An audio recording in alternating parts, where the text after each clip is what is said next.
بچہ بچہ رو رہا ہے، سامان بن چکے ہیں، سواریوں پر سامان لد چکے ہیں، اور گھر کا حال یہ ہے کہ سب گھر سے نکل رہے ہیں، ایک بیمار کو چھوڑ کر جانا ہے جو مولا حسین کی بڑی بیٹی ہے جس کا نام فاطمہ صغرا ہے۔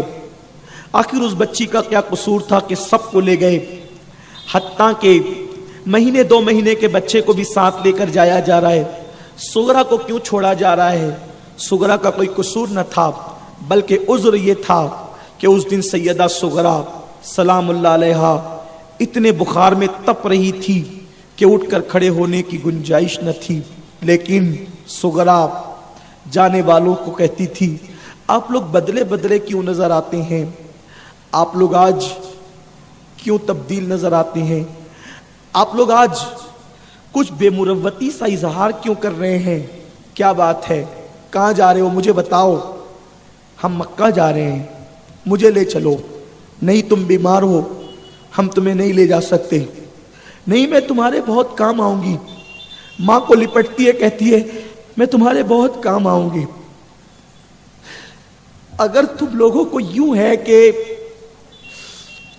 کھانے کا کوئی مسئلہ ہوگا تو میں کھانا نہیں مانگوں گی، میں بڑے کام کروں گی۔ اصغر مجھ سے بہت مانوس ہے، میں اس کو کھلاؤں گی، مجھے پتا ہے۔ تم مکے کا کہہ کے کربلا جا رہے ہو، لڑائی کے درمیان جب اصغر پیاس سے روئے گا تو میں اس کو گود میں لے کر لوریاں دوں گی، کھلاؤں گی، مجھے لے چلو، میں چلنا چاہتی ہوں۔ ماں تسلی دیتی ہے، بھائی تسلی، بہن تم اچھی ہو جاؤ، میں تمہیں لینے آؤں گا۔ علی اکبر کہتے بہن میں تمہیں جلدی لینے آؤں گا، انتظار کرنا۔ نہیں تم نہیں آؤ گے۔ نانا سے سننے والوں نے سن کر کے مجھے بتایا ہے کہ جب حسین جائے گا تو پھر پلٹ کر نہیں آئے گا۔ علی اکبر نے کہا صغرا ہم آج کربلا نہیں، ہم مکہ مکرمہ جا رہے ہیں، تمہاری طبیعت ٹھیک ہوگی؟ پوچھو بابا سے، میں تمہیں لینے آؤں گا، میں تم سے وعدہ کرتا ہوں میں تمہیں لینے آؤں گا۔ ایسے میں یہ منظر امام حسین دیکھتے ہیں دل بیٹھا جاتا ہے۔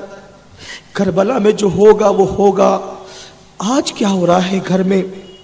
کہتے ہیں کہ باہر کے امتحانات سے نپٹنا بڑا آسان ہوتا ہے، گھر کے امتحان سے نپٹنا بڑا مشکل ہوتا ہے۔ ہائے دین کی عظمتوں کو پامال کرنے والے ذرا محسوس تو کریں کہ کتنی قربانیاں دی جا رہی ہے۔ مولا حسین یہ دیکھ کر دل بیٹھا جاتا ہے۔ جیسے سب کی نظر امام پر پڑی، امام یہ سب منظر دیکھ رہے تھے، بیٹی لپٹ گئی بابا سے، بابا میں نے جو مانگا آپ نے دیا، آج میں آپ کے ساتھ چلنا چاہتی ہوں۔ نہیں بیٹا تم بیمار ہو۔ نہیں بابا میں اچھی ہو گئی ہوں، دیکھو میں کھڑے ہو سکتی ہوں، میں چل سکتی ہوں، چل کے بتاؤں؟ صغرا اپنی پوری طاقت کو اکٹھا کرتی ہے، اور اکٹھا کرنے کے بعد کھڑے ہو کر جیسے چلنے کی کوشش کرتی ہے، زمین پہ گر جاتی ہے، بیماری جیت جاتی ہے، صغرا ہار جاتی ہے، بے ہوش ہو گئی صغرا۔ سکینہ نے کہا بابا میری بہن کو ہوش میں لاؤ، آخری سلام تو کر لوں، اپنی بہن سے گفتگو تو کر لوں۔ ایسے میں پانی کے چھینٹے دیے گئے، صغرا ہوش میں آئی۔ مولا حسین نے کہا بیٹی تیرے ساتھ وعدہ ہے، تم اچھی ہو جاؤ، خط لکھنا، میں علی اکبر تمہارے بھیا کو بھیج کر تمہیں بلا لوں گا، پھر تم ہمارے ساتھ رہنا، اس وقت تک انتظار کرو، اپنی امی سے ملو۔ علی اصغر کو قریب کیا گیا، پیچھے ہٹ گئی، کہنے لگی میرا پھول جیسا بھائی میرے بخار کی گرمی سے مرجھا نہ جائے۔ آخری مرتبہ بھائی کو دیکھا، چھوٹے سے ننھے سے بھائی، دین کے لیے قربانی دینے والوں کی قربانیاں بھی کیا ہیں۔ آج تو لوگ دین بیچ کر دولت مند بنتے ہیں، وہاں جان بیچ کر دین بچایا جا رہا ہے، کیا قربانی ہے۔ آخرکار مولا حسین اپنی بیٹی کو کہتے ہیں تم ام المومنین ام سلمہ کے گھر رہو، جیسے اچھی ہونا خط لکھنا، اچھا بم چھلتے ہیں۔ اس کے بعد جیسے تیسے بیٹی کو منایا، اپنی بیٹی کو ام المومنین حضرت ام سلمہ کے سپرد کیا۔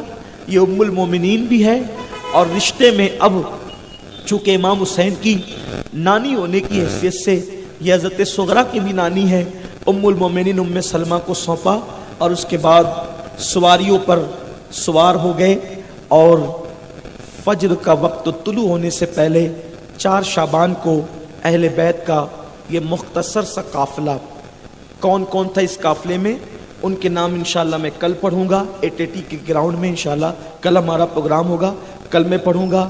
یہ مختصر سا قافلہ صوبے مکہ روانہ ہو گیا، دھول اڑتی گئی، مسجد نبوی کے مینار ایسا لگتا ہے کہ اچک اچک کر کربلا کے مسافر کو آخری مرتبہ دیکھنا چاہتے ہیں۔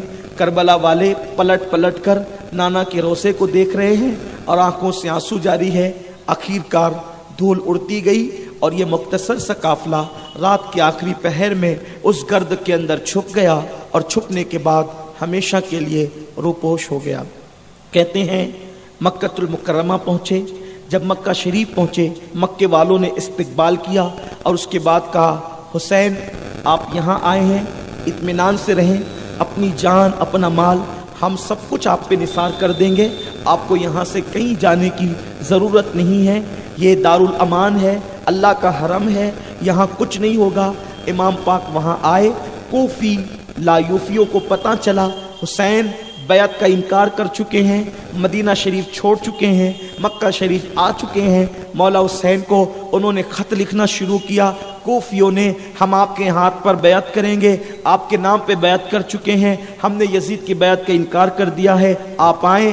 وقتاً فوقتاً ایک کے بعد ایک تقریباً 150 خطوط اور ایک تاریخی روایت کے مطابق 1500 خطوط، اللہ روایتوں کو راویوں نے جو بیان کیا بہتر جانے صحیح کیا ہے، کم سے کم 150 خطوط کا ذکر ہے، بعض لوگوں نے 1500 بھی کہا ہے، خطوط آتے رہے۔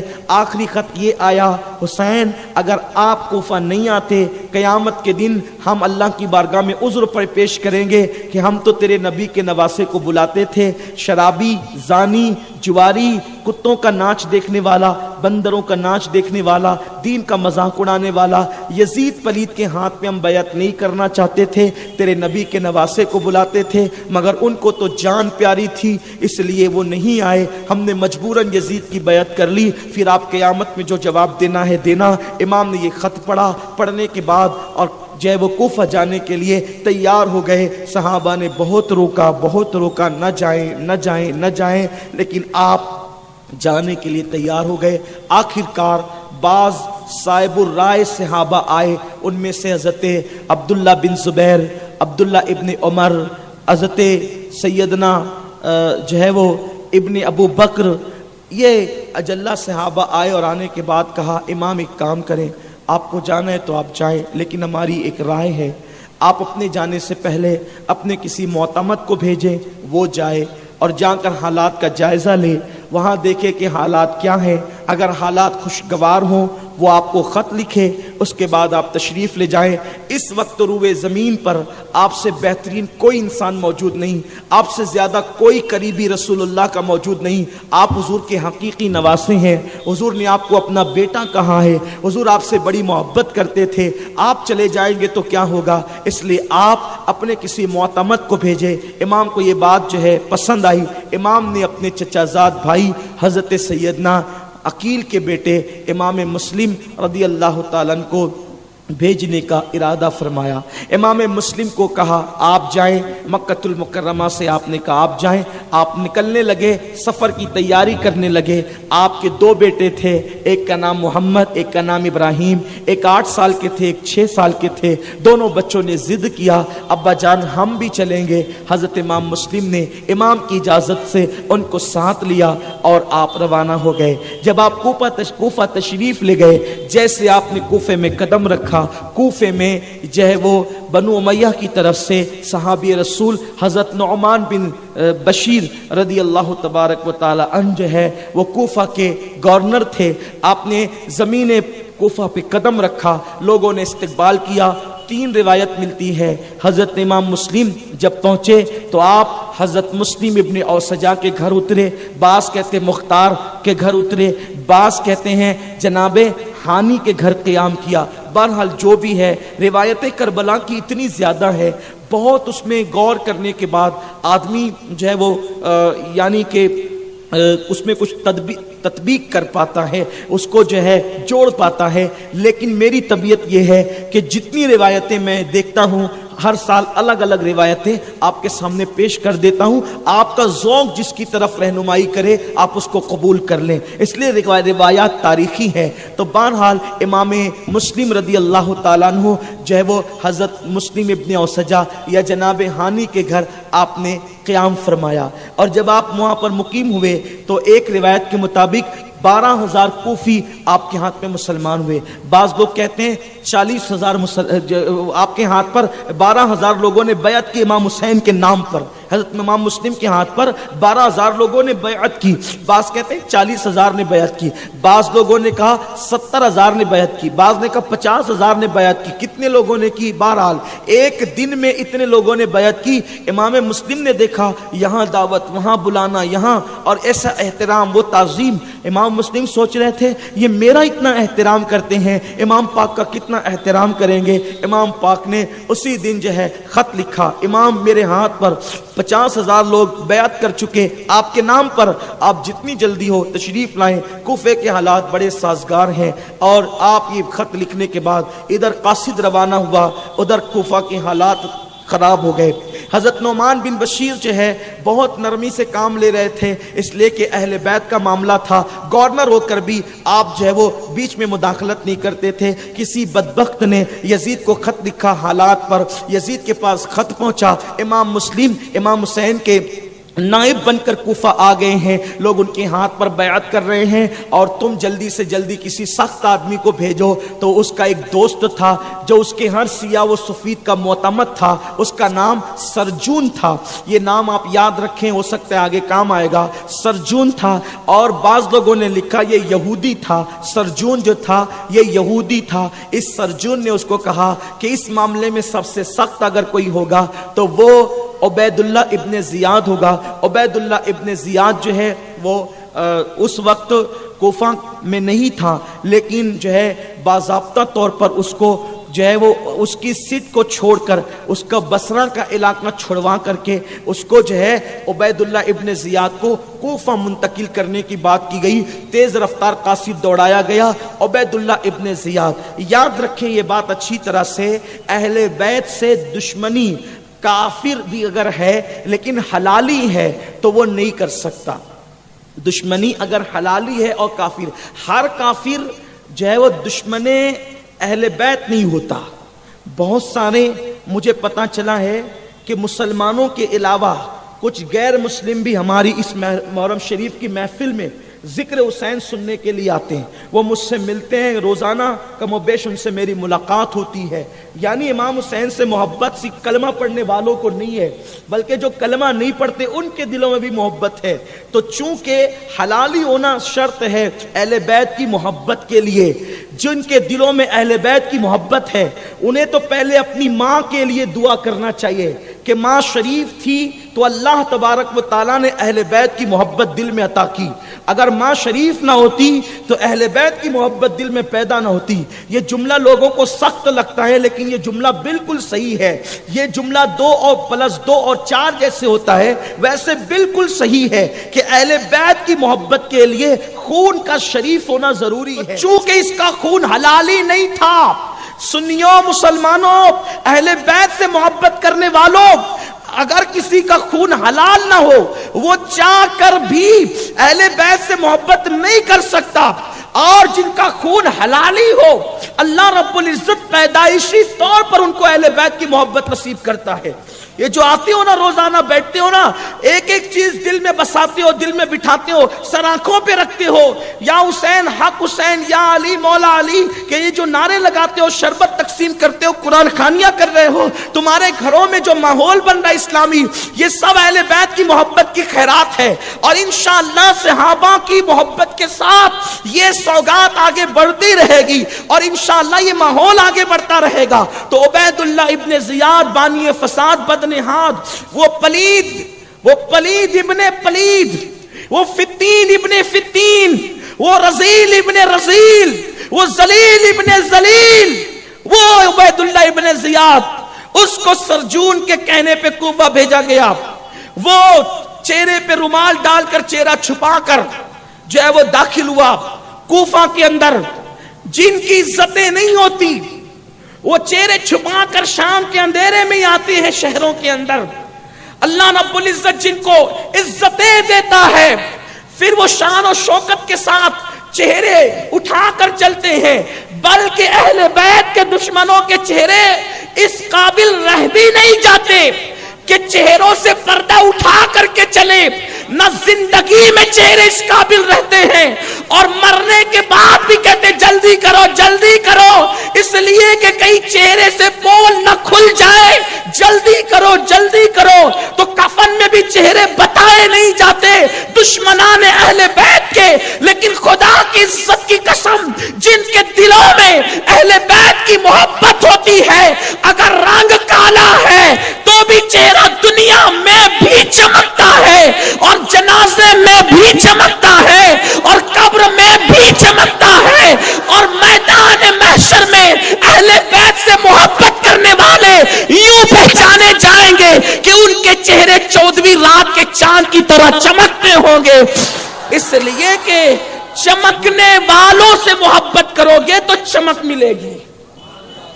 توجہ کریں، چمکنے والوں سے، کسی خاندان کا ایک فرد چمکا، کسی کا 2 فرد چمکا، کسی کے 3 چمکے، کسی کے کچھ نہیں چمکے، یہ اہل بیت کی شان ہے کہ تیری نسل پاک میں ہے۔ سبحان اللہ سبحان اللہ۔ کوئی چمکتا ہے پڑھ کر، کوئی چمکتا ہے دولت مند بن کر، کوئی چمکتا ہے اقتدار کی کرسی پہ آ کے، کوئی چمکتا پھر چند دن کے لیے چمکتے ہیں، لیکن اہل بیت کی شان یہ ہے کہ پیدا ہوتے ہیں تو چمکتے دمکتے پیدا ہوتے، تیری نسل پاک میں ہے، بچہ بچہ نور کا، تو ہے عین نور، تیرا سب گھرانہ نور کا۔ اور جو بھی چمکتے انہی کے صدقے میں چمکتے ہیں۔ بہرحال بات دور نہ نکلے، اللہ اکبر، یہ چہرے پہ رومال ڈال کر آیا، لوگ سمجھے امام حسین آ گئے، مرحبا یا ابن رسول، مرحبا یا ابن رسول، مرحبا یا ابن رسول۔ دیکھتا تھا کنکھیوں سے اور جلتے جاتا تھا کہ دیکھو حکومت اپنی ہے، سروں پہ حکومت اپنی ہے، دل پہ حکومت اہل بیت کی ہے۔ ہر دور میں سروں پہ حکومت کسی کی بھی رہی ہو، دل پہ حکومت اہل بیت کی رہی ہے، اور قیامت تک دلوں پر حکومت اہل بیت کی رہے گی۔ ایک انگریز مفکر ہندوستان آیا تو اس نے انگریز ہو کر کے کہا کہ ہندوستان میں میں قبر کو حکومت کرتے دیکھ رہا ہوں، اور وہ قبر معین الدین اجمیری کی قبر ہے۔ نعرہ تکبیر، نعرہ رسالت، نعرہ حیدری، خواجہ کا ہندوستان، خواجہ کا ہندوستان۔ سبحان اللہ سبحان۔ اہل بیت سے کتنی بھی دور کرنے کی کوشش کی جائے، جیسے لوہے کو مقناطیس سے الگ نہیں کیا جا سکتا، جیسے ہرن سے مشک کو جدا نہیں کیا جا سکتا، جیسے سورج سے جو ہے وہ کرنوں کو جدا نہیں کیا جا سکتا، ویسے مومنوں کو اہل بیت سے جدا نہیں کیا جا سکتا۔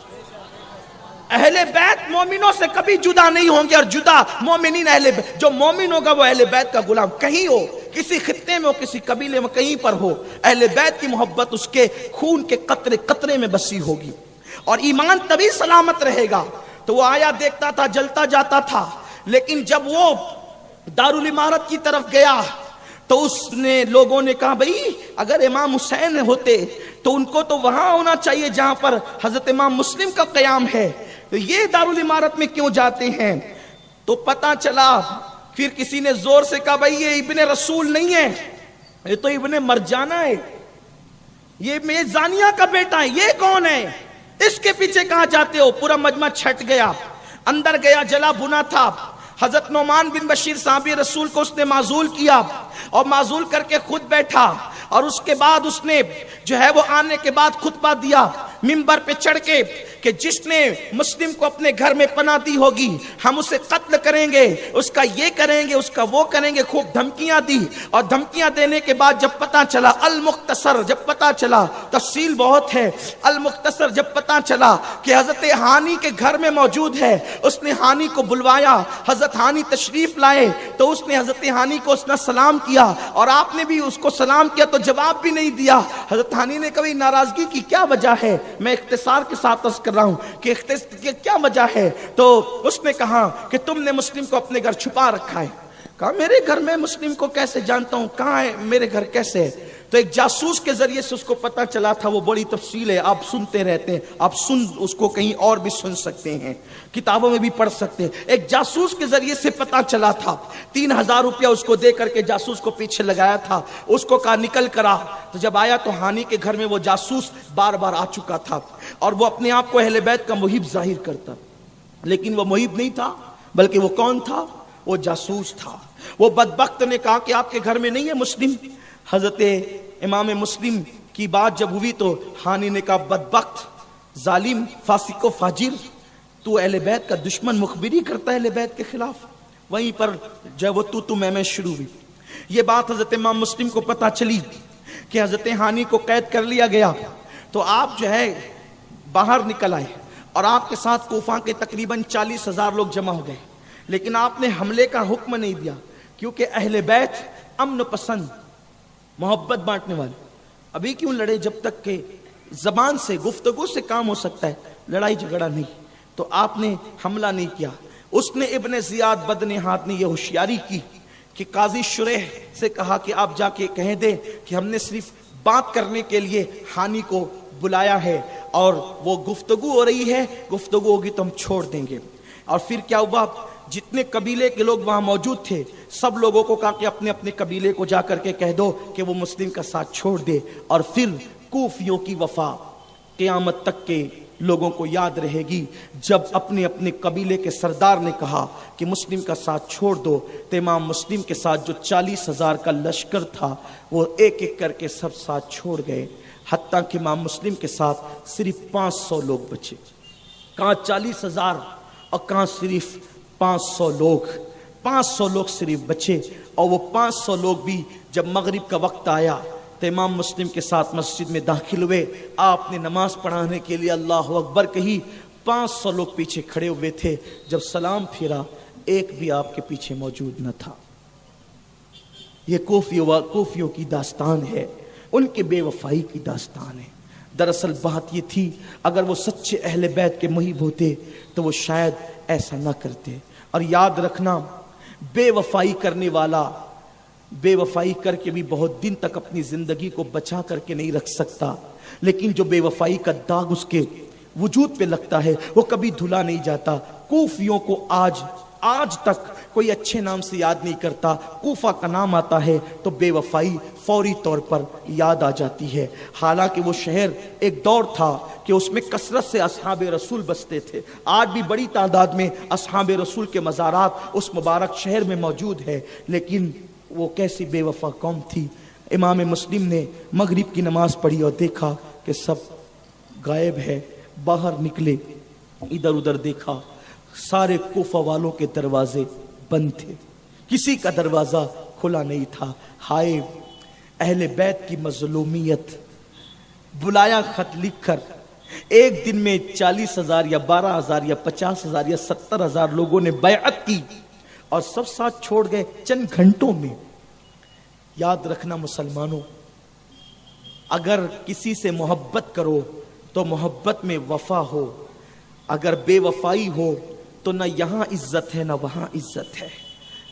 اس لیے اپنے اندر وفا بھی پیدا کرو، رشتوں میں وفا، دوستی میں وفا، بیوی کے ساتھ وفا، رشتہ داروں کے ساتھ وفا، ہر ایک کے ساتھ وفا۔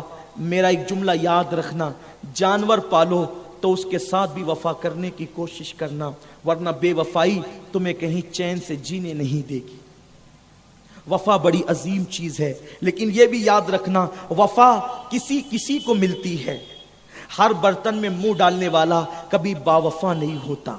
بہرحال یہ بھی بڑا المیہ ہے، آج کل لوگ اپنی بیوی کے ساتھ بھی وفا نہیں کرتے، لوگ چھوٹی چھوٹی بات پہ طلاق دے دیتے ہیں، یا جو طلاق نہیں دیتے وہ بیوی رکھ کر بھی کسی کے ساتھ ناجائز تعلقات میں پڑ جاتے ہیں۔ ان لوگوں کو سوچنا چاہیے کہ یہ بے وفائی کی کتنی انتہا ہے۔ اللہ لوگوں کو نیک توفیق عطا فرمائے۔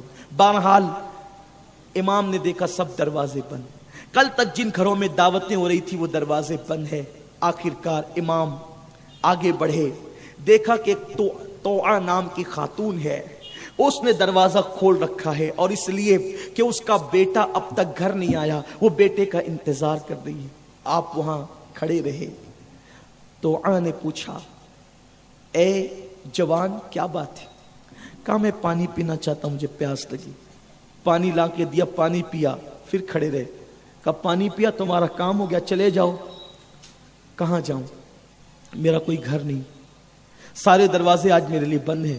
کہا اچھا آپ امام مسلم ہیں؟ بس پہچان لیا۔ تو کہا میں تو آپ کی کنیز ہوں، بی بی زہرا کی کنیز ہوں، میرے بھاگ جگے، آؤ میرے گھر آؤ، میرے گھر میں قیام کرو۔ سب نے دروازے بند کیے ہیں، تو آج میں نے اپنا دروازہ آپ کے لیے کھول دیا، صرف اس لیے کہ کل بی بی زہرا کی شفاعت مجھے نصیب ہو، رسول ہاشمی کی شفاعت نصیب ہو۔ آئیے، گھر بٹھایا، گھر میں رکھا، خدمت کی۔ اس کا بیٹا ابن اشعث، ایک شخص تھا ابن اشعث، اس کا غلام تھا یا اس کا دوست تھا، جو ہے اس کے بیٹے کو جب پتا چلا کہ امام مسلم ہمارے گھر میں ہے، اس نے ابن اشعث کو خبر دی، ابن اشعث نے ابن زیاد کو خبر دی، اور ابن زیاد نے 500 فوجیوں کو حضرت امام مسلم کی گرفتاری کے لیے بھیجا۔ امام مسلم رضی اللہ تبارک و تعالی عنہ نے جب گھوڑوں کی ٹاپوں کی آواز سنی، زرہ پہنی، تلوار ہاتھ میں لی، اس لیے کہ بنو ہاشم کا شہزادہ تھا، اور ہاتھ میں تلوار لے کر آپ نے جو ہے وہ ان سے مقابلہ کیا۔ ایک طرف 500 تھے۔ یہ کوئی کہانی نہیں، قصہ نہیں، یہ کوئی ناول نگاری نہیں، یہ کوئی ادیب کی جو ہے وہ تحریری خدمات نہیں، یہ تاریخ ہے، تاریخ۔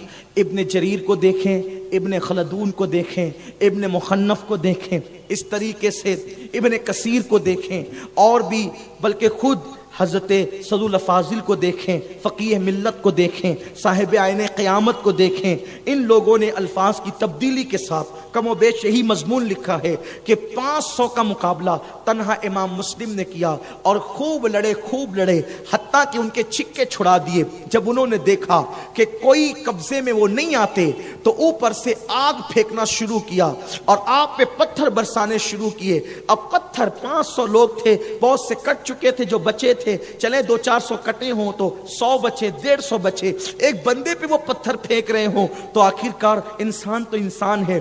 آپ زخمی ہو گئے اور بیٹھ گئے۔ تو ابن اشعث نے سوچا کہ ان کو اس طریقے سے زیر کرنا آسان نہیں۔ اس نے کہا دیکھیں آپ ابن زیاد کے پاس چلیں، بات کریں، گفتگو کریں، کچھ مسئلہ حل ہوگا، میں آپ کو امان دیتا ہوں۔ اس دور میں اگر کسی کو امان دیتے تھے تو اس کے ساتھ بے وفائی نہیں کرتے تھے۔ حضرت امام مسلم تھک چکے تھے، دانت کٹ چکے تھے، ہونٹ کٹ چکا تھا، پورا جسم لہو لہان تھا، وجود ہانپ رہا تھا۔ آپ کو ایک کھچر پہ بٹھا دیا گیا، آپ نے امان پر اعتماد کیا، اور جیسے ہی آپ آگے بڑھے آپ کی کمر سے تلوار نکال لی گئی۔ حضرت امام مسلم نے انا للہ و انا الیہ راجعون پڑھی، کہا کہ یہ تمہاری پہلی بے وفائی ہے کہ تم نے میرا ہتھیار چھین لیا۔ اندر گئے تو ابن زیاد تخت پہ بیٹھا تھا۔ امام مسلم نے اس کو سلام نہیں کیا۔ اس نے کہا کیوں سلام نہیں کیا؟ فرمایا جو میرے قتل کے در پہ ہو میں سلام کیسے کر سکتا ہوں؟ فاسق کو، شرابی کو اور شرابی کی تائید کرنے والے کو, دین کے ڈھانے والے کی تائید کرنے والے کو میں سلام کیسے کر سکتا ہوں؟ اس نے بہت ساری باتیں کی جس کے تذکرے کے لیے یہاں وقت نہیں ہے. اس نے بہت ساری باتیں کی. آخر میں اس نے کہا آپ کی جان بچ سکتی ہے, شرط ہے کہ آپ حسین پر ان کے بابا پہ لعنت کریں. حضرت امام مسلم نے کہا لعنت تجھ پر اور تیرے باپ پر, تیرے باپ پر جو زنا کی پیداوار ہے, اور میں آل نبی پہ لعنت کروں گا جن پر نماز میں درود پڑھا جاتا ہوں. رسول اللہ سے پوچھا گیا یا رسول اللہ آپ پر قرآن کی آیت نازل ہوئی ہے ان اللہ و ملائکتہ یصلون علی النبی, یہ آیت درود آپ پہ نازل ہوئی ہے. بلکہ جس دن آیت درود نازل ہوئی اس دن مدینہ منورہ کا سما کیا تھا؟ آقا کریم صحابہ سے کہتے تھے آج مجھے مبارکباد پیش کرو, آج مجھے مبارکباد پیش کرو, آج مجھے مبارکباد پیش کرو. حضور کیوں مبارکباد پیش کرے؟ تو حضور کہتے ہیں آج مجھ پر ایسی آیت آئی ہے جس کو آیت درود یا وہ ان اللہ و ملائکتہ یصلون علی النبی, کہ بے شک اللہ اور اس کے فرشتے درود بھیجتے ہیں غیب بتانے والے نبی پر. تو اے ایمان والو تم بھی خوب اور خوب درود و سلام بھیجو. یہ آیت جب حضور پر آئی اللہم صلی وسلم وبارک علیہ صلاۃ و سلام علیک یا رسول اللہ, جب یہ آیت آئی تو حضور نے کہا مبارکباد پیش کرو کیونکہ اللہ نے مجھ پہ یہ آیت نازل فرمائی ہے. صحابہ نے کہا حضور اللہ نے کہا کہ درود بھیجو میرے نبی پر, تو حضور آپ ہی سکھا دے کہ کیسے درود پڑھے. آقا نے فرمایا آدھا ادھورا درود نہیں پڑھنا, جب بھی درود پڑھنا تو مجھ پر پڑھنا اور میرے ساتھ میری اہل بیت پر بھی درود پڑھنا. اہل بیت کے سوا آدھا ادھورا درود نہیں پڑھنا. حضور نے خود سکھایا یوں کہو اللہم صلی علی سیدنا محمد والا آل سیدنا محمد, کہ اللہ نبی اور آل نبی پہ درود بھیجے. تو کہا جن پر درود خدا بھیجے, جن پہ درود بھیجنے کا حکم حضور دے, ان پہ لعنت کیسے کر سکتا ہوں؟ بڑی گہما گہمی ہوئی. آخرکار اس بدبخت نے کہا لے جاؤ اس کو اور کوفہ کے دارالامارت پر لے جا کر اس کو قتل کر دو. حضرت امام مسلم یہ سن کر پھوٹ پھوٹ کر رونے لگے, پھوٹ پھوٹ کر رونے لگے. جب آپ پھوٹ پھوٹ کے رونے لگے تو ابن زیاد نے ہنس کے کہا موت کو دیکھ کر رو رہا ہے؟ آپ نے فرمایا اللہ کی عزت کی قسم موت کو دیکھ کر نہیں رو رہا ہوں. ان کوفیوں نے مجھ پہ میرے ہاتھ پہ بیعت کی تھی, میں نے حسین کو خط لکھ دیا کہ آپ تشریف لے آئے, حالات بڑے اچھے ہیں, میری جان تو جانی ہے, حسین کی جان کو سوچ کر روتا ہوں, حسین کے بچوں کو سوچ کے روتا ہوں. وہ میرا خط جب پڑھیں گے تو ضرور آ جائیں گے, اور آ جائیں گے یہ تو بے وفائی کر چکے ہیں. میں حسین کو یاد کر کے رو رہا ہوں, نواسے رسول کو یاد کر کے رو رہا ہوں. اوپر گئے, اوپر جانے کے بعد کہا 2 رکعت نماز پڑھ لینے دو, ہمارے خاندان کو نماز سے بڑا پیار ہے. سنیو دیکھو یہ اہل بیت کا کردار ہے. کہا 2 رکعت نماز پڑھ لینے دو, ہمارے خاندان کو نماز سے بڑی محبت ہے. مولا علی نے کہا اگر مجھے جنت اور نماز کا اختیار ہو تو میں نماز کو اختیار کروں, کیونکہ جنت میں میری خوشی, نماز میں میرے مولا کی خوشی ہے. وہ کہا 2 رکعت پڑھنے دو. انہوں نے کہا ہم تمہیں 2 رکعت بھی پڑھنے نہیں دیں گے. حضرت امام مسلم نے درود و سلام پڑھا, استغفار کی, اور درود پڑھ رہے تھے. اسی حالت میں جلاد کی تلوار اٹھی اور امام مسلم کا سر تن سے جدا کر دیا گیا. ادھر سر تن سے جدا ہوا انا للہ و انا الیہ راجعون, اور ادھر کوفہ کے دارالامارت سے امام مسلم کے جسم کو نیچے پھینک دیا گیا, ہڈیاں چکنا چور ہو گئی. اور اس کے بعد امام مسلم کے بعد ہانی کو بھی شہید کر دیا گیا. ہانی کی شہادت کے بعد دونوں لاشوں کو جو ہے وہ کوفہ کے بازار میں پھرایا گیا اور کہا گیا جو حسین کے حمایتیوں کی مدد کرے گا اس کا انجام یہی ہوگا. ایسی حالت میں سورج کوفہ نے, کوفہ کے سورج نے شرم سے اپنا چہرہ چھپا لیا, اور اس کے بعد سورج ڈوب گیا اور وہ خون آشام, کوفہ کی شام جو ہے وہ گویا کہ فرات سے طلوع ہوئی. اور وہ شام اتنی دردناک تھی, اتنی دردناک تھی کہ ہر طرف جو ہے وہ بدبخت و کوفیوں کی بدعہدی اور بے وفائی کے چرچے گویا کہ عالم بالا میں بھی رہے ہوں گے, زمین کے ذرے ذرے میں رہے ہوں گے. ایسے میں ابھی یہی کچھ ہو رہا تھا کہ ایک بدترین آواز ابن زیاد بدنہاد کی گونجی کہ مسلم کے ساتھ اس کے 2 بیٹے بھی تھے جس نے ان کو پناہ دے رکھی ہے, جلدی سے لا کے ہمارے پاس جمع کرا دو ورنہ ہم اس کا بدترین انجام کریں گے اور اس کو بھی قتل کریں گے. یہ آواز گونجنی تھی کہ پورے کوفہ میں ہلچل مچ گئی. اور اس کے بعد کیا ہوا انشاءاللہ یہ خونی داستان کل آپ ٹی کے گراؤنڈ میں سماعت کریں گے. اللہ آپ کے آنسوؤں کو قبول کرے, اللہ آپ کے آنسوؤں کو قبول کرے.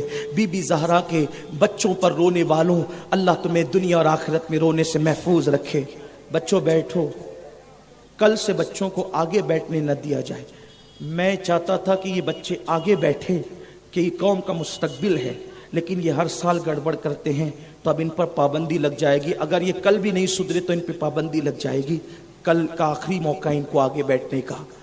بی بی زہرا کے بچوں پہ رونے والوں, اللہ تمہیں دنیا اور آخرت پہ رونے سے بچائے. امام حسین کی شہادت کو سن کر حضور ولادت کے وقت بھی روئے تھے. یہ بخاری شریف کی سیاستہ کی حدیث ہے. اور ابن عباس کی روایت کے مطابق جس دن شہادت ہوئی تھی, جس دن شہادت ہوئی تھی اس دن بھی حضور روئے تھے, اس دن بھی روئے تھے. اور امام حسین کی شہادت کو دیکھنے والے امام زین العابدین ساری زندگی روتے رہے. تو یہ مت سمجھنا کہ حسین پاک کی شہادت پہ رونا یہ روافظ کا طریقہ ہے. روافظ دوسرے انداز سے ہنگامہ آرائی کرتے ہیں, ہم محبت میں روتے ہیں. ارے جب ایک گمشدہ بیٹے کی گمشدگی پر یعقوب علیہ السلام کو ساری زندگی رونے کا حق ہے, ساری زندگی رونے کا حق ہے, وہ روئے. امام زین العابدین ساری زندگی روئے. محبت حسین میں اگر تم رو رہے ہو تو یاد رکھنا ہم ماتم نہیں کرتے, لیکن ہم محبت میں آنسو بہاتے اور بہائیں گے. رونے تو اس قوم کو محبت حسین میں, کیونکہ انہیں یہاں نہیں رونے دو گے تو یہ قوم ہیرو ہیروئن کے جدائی کے مناظر دیکھ کر رو رہی ہے. جو قوم ہیرو ہیروئن کے جدائی کے مناظر دیکھ کر رو رہی ہے, اگر ہم اس قوم پہ پابندی لگا دے کہ محبت حسین میں بھی نہ روئیں تو پھر ان کے آنسو کہاں جائیں گے. اور یاد رکھنا, ماتمی بن کر ہنگامہ آرائی کرنا یہ اہل سنت کا مسلک نہیں ہے. لیکن محبت میں تو پابندی بھی نہیں ہے. حضرت ابراہیم کے وصال پہ حضور کی آنکھوں میں آنسو تھے. صحابہ نے کہا حضور آپ بھی رو رہے ہیں. آقا فرماتے ہیں آؤ فغاں کرنا, چیخنا, چلانا یہ منع ہے, لیکن آنکھوں میں آنسو کا آ جانا خاموشی طور پر یہ محبت ہے, یہ محبت کی وجہ سے ہے. اور پھر یہ محبت کی وجہ سے آنسو ہے تو ہمارا اختیار نہیں روکنے کا. اور پھر خدا کی عزت کی قسم, جس کی محبت عین اسلام اور عین ایمان ہے, رسول اللہ فرماتے ہیں جو علی, فاطمہ, حسن, حسین اور مجھ سے محبت کریں گے, جس درجے میں میں محمد رہوں گا اسی درجے میں وہ داخل کیے جائیں گے. یہ اور بات ہے, اس درجے میں جائیں گے تو بحیثیت غلام جائیں گے. یا سمجھانے کے لیے کہوں, دیکھو تخت پر جوتیاں نہیں جاتی, تخت پر توجہ, تخت پر جوتیاں نہیں جاتی, تخت پر جوتیاں نہیں جاتی. لیکن اگر جوتی بادشاہ پہن لے تو پھر وہ بھی تخت پہ جایا کرتی ہے, اس لیے کہ اب وہ جوتی نہیں ہے صرف, بلکہ بادشاہ کی جوتی ہے. تخت پر جوتیاں نہیں جاتی, مگر جو بادشاہ کے پیر میں جاتی ہے وہ تخت تک جاتی ہے. جب بادشاہ کی جوتیاں اس کے توسط سے تخت تک جا سکتی ہے تو محمد الرسول اللہ اور اہل بیت کے غلام اگر ان کے درجے میں غلام بن کر جائے تو پھر اس پر پابندی کون لگا سکتا. نبی مختار کل ہیں, جس کو جو چاہے عطا کر دے. اس لیے روزوں کا اہتمام کرنا, شربت کا اہتمام کرنا. لگے کہ مولا حسین کے دن ہے, لگے کہ تاجدار کربلا کے دن ہے. ارے آج کوئی کسی کے لیے کچھ نہیں کرتا, جس نے دین کے لیے سب کچھ لٹایا ہے, کیا اس کی یاد بھی ہم نہیں منا سکتے؟ اور سوچو تو صحیح, انہوں نے خون دیا, ہم شربت نہیں پلا سکتے. اللہ کی عزت کی قسم, میرے آقا صلی اللہ علیہ وسلم کے دیوانوں, اپنے گھروں میں ماحول ہونا چاہیے کہ کربلا والوں کے دن چل رہے ہیں, تلاوت ہو رہی ہو, نعتیں ہو رہی ہو, نعتیں بج رہی ہو, علماء اہل سنت کے بیانات بج رہے ہوں, اور یہ محفلیں سج رہی ہو. یہ سب کچھ ہونا چاہیے, کیونکہ جب تک یہ رہے گا اسلام زندہ رہے گا، اس لیے کہ محمد علی جوہر کہتے ہیں اسلام زندہ ہوتا ہے ہر کربلا کے بعد۔ اگر اسلام کی زندگی چاہیے تو کربلا کے بعد اسلام کو زندگی ملتی ہے۔ بچے بچے کو داستان کربلا سناؤ، ہر سال وہی واقعہ، ہر سال وہی ہوگا، لیکن وہ دلوں کو زندگی عطا کرے گا، وہ دلوں کو بدلے گا، تبدیل کرے گا انشاءاللہ۔ میری نوجوانوں سے گزارش ہے، عاشورہ میں ہول اپاڑ نہ کریں، جھگڑا فساد نہ کریں، ہنگامہ آرائی نہ کریں، روزوں کا اہتمام کریں، غسل کریں، عاشورہ کی دعا میں شرکت کریں، روزے کا اہتمام کریں، تلاوت کا اہتمام کریں۔ یہ نہیں کہ بازار میں کھلونے بک رہے ہیں تو بانسریاں لے کر بجانے لگے، بھونگے لے کر بجانے لگے، نہیں، بہت بڑی قربانی دی ہے، سب لٹا دیا ہے۔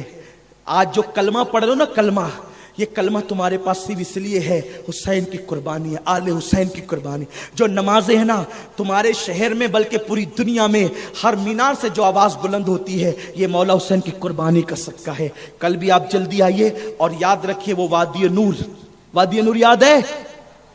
کتنوں کو یاد ہے؟ کون سی تاریخ ہے؟ 9، 10، 11، سب نے آنا ہے نا انشاءاللہ؟ ہاں، یہ مالیگاؤں امام حسین کے غلاموں کی زمین ہے، صحابہ کے غلاموں کی زمین ہے، صدیق و فاروق عثمان و علی کے غلاموں کی زمین ہے۔ انشاءاللہ سب آئیں گے نا انشاءاللہ؟ اب کل اور پرسوں اب 2 ہی دن بچے ہیں تو جلدی آئیے، کیونکہ ٹائم پر گفتگو ختم کرنی ہے۔ اللہ تعالیٰ توفیق دے، گفتگو کے درمیان کوئی غلطی ہو تو اللہ معاف فرمائے۔ استغفر اللہ وما علینا الا البلاغ۔